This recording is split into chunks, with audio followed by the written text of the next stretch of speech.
की तरफ आता जाएगा।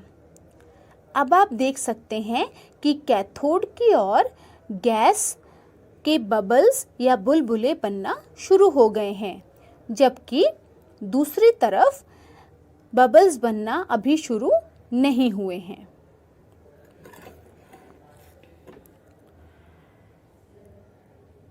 क्रियाकलाप 1.8। सूर्य के प्रकाश में श्वेत रंग का सिल्वर क्लोराइड धूसर रंग का हो जाता है। प्रकाश की उपस्थिति में सिल्वर क्लोराइड का सिल्वर तथा क्लोरीन में वियोजन होने के कारण ऐसा होता है। में वियोजन होने के कारण ऐसा होता है। 2AgCl सूर्य की उपस्थिति में यह टूट जाता है 2Ag यानी कि सिल्वर प्लस Cl2 यानी कि क्लोरीन। सिल्वर ब्रोमाइड भी इसी प्रकार की अभिक्रिया करता है। 2AgBr सूर्य की प्रकाश की उपस्थिति में टूटकर 2Ag प्लस Br2 यानी कि ब्रोमीन गैस के रूप में निकल जाता है। बच्चों, अब हम क्रियाकलाप 1.9 करेंगे। प्यारे विद्यार्थियों, यह मेरे पास कुछ परख नलियाँ हैं। कॉपर सल्फेट का घोल है। हमारे पास कॉपर सल्फेट के क्रिस्टल्स भी हैं। देखिए बच्चों, मैं आपको दिखाती हूँ। ये कॉपर सल्फेट के क्रिस्टल्स हैं। कॉपर सल्फेट के साथ काम करते समय बच्चों ने ये ध्यान रखना है कि इसके साथ काम करने के बाद आपने अपने हाथों को बहुत अच्छे तरीके से धो लेना है, क्योंकि यह एक विषैला पदार्थ है। जिन बच्चों के हाथों में कॉपर सल्फेट के क्रिस्टल्स हैं, कॉपर सल्फेट के साथ काम करते समय बच्चों ने ये ध्यान रखना है कि इसके साथ काम करने के बाद आपने अपने हाथों को बहुत अच्छे तरीके से धो लेना है, क्योंकि यह एक विषैला पदार्थ है। जिन बच्चों के हाथों में थोड़े बहुत कट लगे हैं या कहीं चोट लगी है, तो आप ग्लव्स पहनकर ही इनका इस्तेमाल करें, क्योंकि ये हमारे शरीर को नुकसान पहुंचा सकते हैं। अध्यापक इस बात का पूरा ध्यान रखें कि आज जो हम क्रिया करेंगे उसे विस्थापन अभिक्रिया कहते हैं, और इस अभिक्रिया में जिन बच्चों के हाथों में कोई समस्या है वो बच्चे दूर से बैठकर इस अभिक्रिया को देखें या ग्लव्स का इस्तेमाल करें। जब भी कोई खेल का कोच अपनी टीम बनाते समय अच्छे खिलाड़ियों को टीम में शामिल करता है और कमज़ोर खिलाड़ियों को टीम से निकाल देता है, ठीक उसी तरीके से धातुओं की भी एक सक्रियता श्रेणी होती है। हम देखते हैं कि जो ज़्यादा सक्रिय धातु होते हैं वो कम सक्रिय धातुओं को हटाकर उनकी जगह ले लेते हैं। इस प्रकार की अभिक्रियाओं को हम विस्थापन अभिक्रिया कहते हैं। जैसे कि आप देख सकते हैं, ये चेन, ये सक्रियता श्रेणी है जिसमें potassium, sodium, calcium, magnesium, aluminium, zinc, iron, tin, lead, copper, silver और गोल्ड हैं। यह सक्रियता श्रेणी आपको अपनी पुस्तक में भी मिल जाएगी। अब आप ये बताइए कि सबसे क्रियाशील धातु कौन सा है? यह आप इस सक्रियता श्रेणी में आसानी से देख सकते हैं। जैसे हम पोटेशियम से नीचे की तरफ गोल्ड तक आते हैं, हमारी सक्रियता या क्रियाशीलता कम होती जाती है। तो पोटेशियम सबसे ज़्यादा क्रियाशील धातु है और गोल्ड सबसे कम क्रियाशील धातु है। जैसे हम जो गहने पहनते हैं वो सोने के यानी कि गोल्ड के बने होते हैं, जो सबसे कम क्रियाशील धातु है। इसी कारण वह लंबे समय तक खराब नहीं होता। हम ये अक्सर सुनते हैं कि यह चीज़ सोने जैसी है। ऐसा हम क्यों कहते हैं? क्योंकि सोना एक तो बहुत कीमती है और दूसरा सबसे कम सक्रिय होने की वजह से ये लंबे समय तक खराब नहीं होता। इसलिए ये कहा जाता है कि यह चीज़ सोने जैसी है। जैसे कि वो दोस्त जो हर समय आपके साथ होता है, आपके दुख में, आपके सुख में, ऐसे दोस्तों को हम क्या कहते हैं? सोने जैसा दोस्त। लेकिन जो दोस्त कभी इधर कभी उधर होते रहते हैं, उनकी कीमत कम होती रहती है। सोना कभी इधर उधर नहीं जाता। वह ना तो गैसों से कोई अभिक्रिया करता है, ना ही वायुमंडल में उपस्थित किसी अन्य पदार्थ से आसानी से क्रिया करता है। इसी कारण वह सदैव चमकता रहता है और उसकी कीमत भी ज़्यादा होती है। इसके विपरीत पोटेशियम बहुत ही क्रियाशील धातु है। इसके कारण इसे तेल में डुबोकर रखा जाता है। अगर यह तेल से बाहर आएगा तो ऑक्सीजन के साथ अभिक्रिया करेगा और पोटेशियम सुपर ऑक्साइड बनाता है और जिससे आग लग जाती है। उसी तरीके से सोडियम को भी कैरोसिन के तेल में डुबो कर रखा जाता है। जैसे आपने मैग्नीशियम रिबन का प्रयोग देखा था, जब हमने उसे जलाया था तो वह एक ही बार में बहुत सी रोशनी के साथ जल गया था। इसका कारण यह है कि वह बहुत ही क्रियाशील धातु है। उसके बाद हम एल्यूमिनियम और जिंक के बारे में देखते हैं। एल्यूमिनियम के बारे में हमने पहली क्रिया में देखा था कि नया एल्यूमिनियम का बर्तन बहुत चमकीला होता है, लेकिन जैसे ही वातावरण की ऑक्सीजन के साथ क्रिया करता है तो उसकी चमक कम हो जाती है। अब हम जिंक, आयरन और कॉपर के बारे में देखेंगे। प्यारे विद्यार्थियों, जैसा कि मैंने पहले बताया था कि आपको कॉपर सल्फेट का घोल जो आपकी प्रयोगशाला में मौजूद है उसे इस्तेमाल करेंगे। अगर नहीं है तो आप इसके क्रिस्टल्स को पानी में घोलकर इसका सॉल्यूशन या घोल बना सकते हैं। इसके बाद आपको 2 परख नलियाँ चाहिए। एक परख नली में हम कॉपर सल्फेट का घोल डालकर उसमें लोहे की कील को डालेंगे और दूसरी परख नली में सिर्फ कॉपर सल्फेट का घोल डालेंगे। इस तरह हम इनमें होने वाले परिवर्तनों को अच्छी तरीके से परख सकते हैं। इनके साथ रंग में भी परिवर्तन होगा और हम आसानी से इनकी तुलना कर सकते हैं। अब हम लोहे की कीलों को कॉपर सल्फेट के घोल में डालते हैं। ये देखिए, परख नलियों में हमने कॉपर सल्फेट का घोल डाल दिया है। ये देखिए, इसमें अब हम एक लोहे की कील को धागे के साथ लटका देंगे।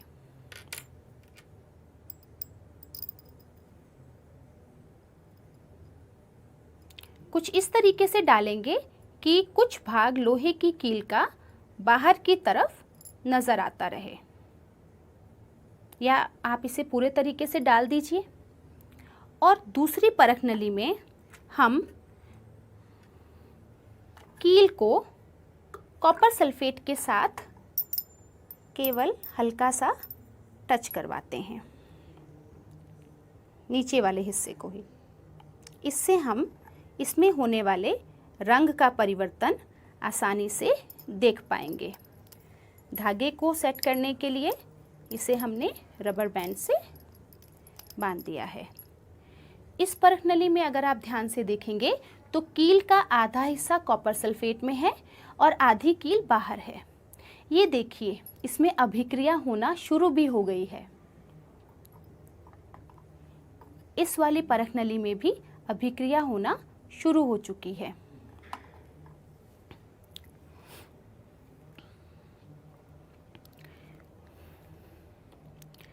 इन दोनों परख नलियों को अब हम एक बीकर में रख देते हैं।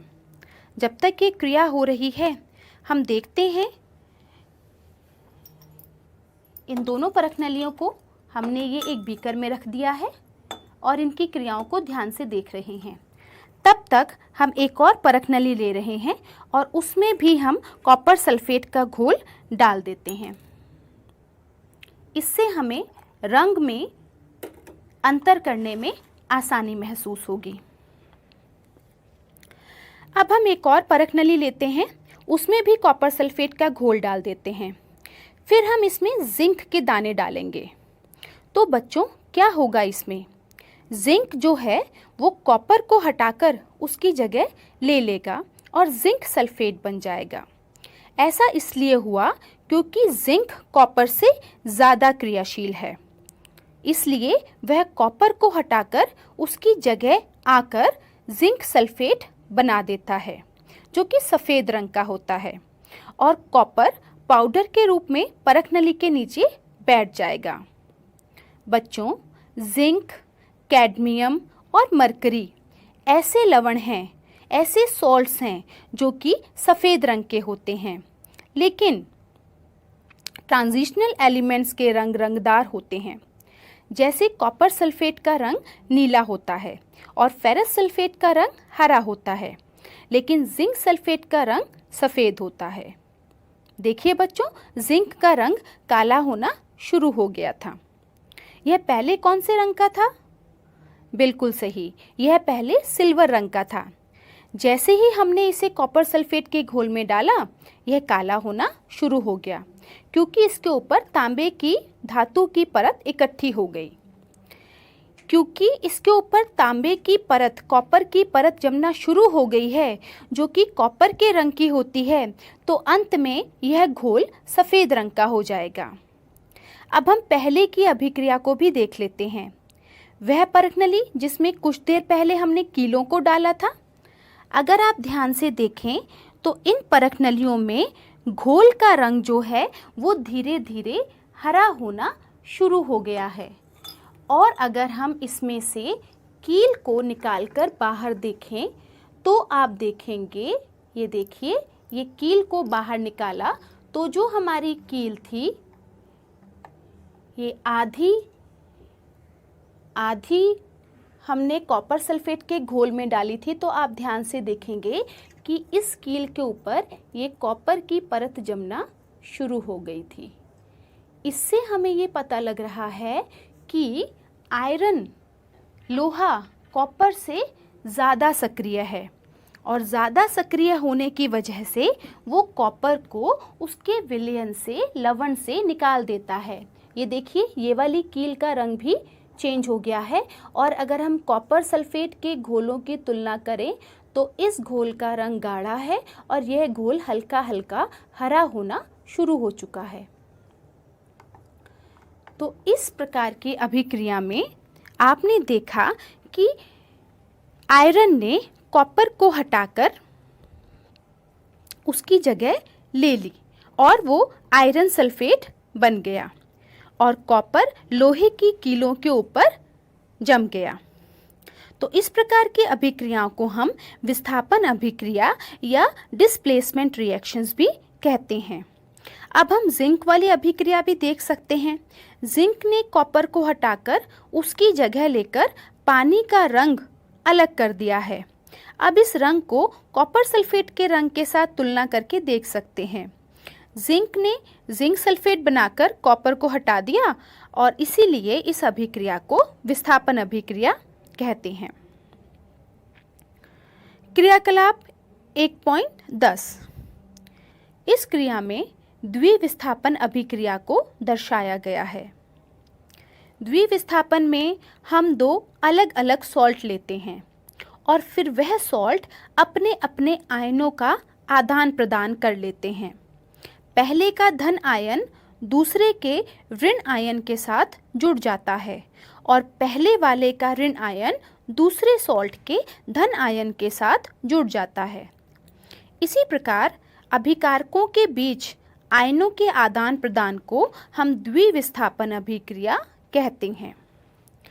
इसके लिए सोडियम सल्फेट और बेरियम क्लोराइड के लवणों की आवश्यकता है, जिससे हम अपना घोल तैयार करेंगे। घोल तैयार करने के लिए हम एक बीकर में स्पैचुला की सहायता से सोडियम सल्फेट सॉल्ट को डालेंगे और उसमें पानी मिलाएंगे। स्टिरर की सहायता से उसे अच्छी तरह मिला लीजिए। फिर इसी तरह दूसरे बीकर में बेरियम क्लोराइड का सॉल्ट डालेंगे और उसे भी पानी में स्टिरर की सहायता से अच्छी तरह से घोलकर अपना घोल तैयार कर लेंगे। हमने देखा है कि दोनों ही पदार्थ पानी में घुलनशील हैं। अब हम ड्रॉपर की सहायता से एक सॉल्ट के घोल को दूसरे में मिक्स करेंगे। इसमें हम बेरियम क्लोराइड के घोल को ड्रॉपर की मदद से सोडियम सल्फेट के घोल में डालना शुरू करेंगे। विद्यार्थियों ध्यान से देखिए, आपको इसमें सफ़ेद धुआं दिखाई दे रहा है जो कि बेरियम सल्फेट नाम का पदार्थ बनेगा, जो कि पानी में कम घुलनशील होगा और यह द्विविस्थापन की अभिक्रिया के कारण हो रहा है। कुछ समय तक बीकर को ऐसे ही रहने दीजिए तो बेरियम सल्फेट का पदार्थ बीकर के नीचे इकट्ठा होना शुरू हो जाएगा। इस प्रकार आयनों के आदान प्रदान से इस अभिक्रिया में द्विविस्थापन अभिक्रिया हुई। किसी भी पदार्थ का किसी अभिक्रिया में नीचे इकट्ठा हो जाना अवक्षेपण अभिक्रिया भी कहलाती है और नीचे इकट्ठे हुए पदार्थ को अवक्षेप कहते हैं। उपचयन व अपचयन। कॉपर चूर्ण युक्त चाइना डिश। कॉपर चूर्ण की सतह पर कॉपर ऑक्साइड की काली परत चढ़ जाती है। यह काला पदार्थ क्यों बना? यह कॉपर ऑक्साइड कॉपर में ऑक्सीजन के योग से बनता है। 2 कॉपर प्लस ऑक्सीजन, जब इसको गर्म किया जाता है तो यह बन जाता है कॉपर ऑक्साइड। यदि इस गर्म पदार्थ के ऊपर हाइड्रोजन गैस प्रवाहित की जाए तो सतह की काली परत भूरे रंग की हो जाती है, क्योंकि इस स्थिति में विपरीत अभिक्रिया संपन्न होती है तथा कॉपर प्राप्त होता है। कॉपर ऑक्साइड प्लस हाइड्रोजन गर्म करने पर कॉपर प्लस जल। अभिक्रिया के समय जब किसी पदार्थ में ऑक्सीजन की वृद्धि होती है तो हम कहते हैं कि उसका उपचयन हुआ है। जब किसी अभिक्रिया में या किसी पदार्थ में ऑक्सीजन का ह्रास होता है या ऑक्सीजन की कमी होती है तो हम कहते हैं कि उसका अपचयन हुआ है। किसी भी अभिक्रिया में एक अभिकारक उपचयित तथा दूसरा अभिकारक अपचयित होता है। इन अभिक्रियाओं को उपचयन, अपचयन या रिडॉक्स अभिक्रियाएं भी कहा जाता है। संक्षारण। लोहे की नई नई वस्तुएं आपने देखी होंगी। लोहे की नई वस्तुएं कितनी चमकदार होती हैं, लेकिन थोड़े ही समय पश्चात उसके ऊपर एक ब्राउन से रेड कलर की रेड लालिमा युक्त एक परत चढ़ जाती है, जिसे हम लोग कहते हैं लोहे के ऊपर जंग लगना या संक्षारण। ये जंग क्यों लगता है? क्योंकि जब लोहा ऑक्सीजन और नमी के संपर्क में आता है तो वह उपचयित हो जाता है, उसका उपचयन हो जाता है और उस उपचयन की वजह से लोहे के ऊपर जंग लग जाता है, या हम कहते हैं कि लोहा संक्षारित हो जाता है। संक्षारण हमें और भी कई धातुओं में देखने को मिलता है, जैसे कि चांदी में, तांबे में और कांसे में। विकृत गंधिता। तेल या वसायुक्त पदार्थ ऑक्सीजन के संपर्क में आने पर उपचयित हो जाते हैं और विकृत गंधिता उत्पन्न होती है। विकृत गंधिता का मतलब है कि उन पदार्थों की, उन तैलीय पदार्थों की गंध और उनका टेस्ट खराब हो जाता है, तो इसे कहा जाता है विकृत गंधिता। विकृत गंधिता में क्या होता है, जो भी हमारे तैलीय पदार्थ हैं वो जब ऑक्सीजन के कांटेक्ट में आते हैं, ऑक्सीजन के संपर्क में आते हैं तो उपचयित हो जाते हैं। इसे रोकने के लिए जो भी फूड पैकेट्स आते हैं या जो भी बाहर से खाने का सामान आता है उसमें प्रतिऑक्सीकारक पदार्थ मिलाए जाते हैं। आपने देखा होगा मार्केट में से जो चिप्स के पैकेट्स आते हैं वो फूले हुए होते हैं, उनके अंदर नाइट्रोजन गैस भरी होती है जो कि ऑक्सीजन की अभिक्रिया को रोकती है, ताकि उसमें उपस्थित चिप्स का विकृत गंधिता का प्रक्रम ना हो पाए।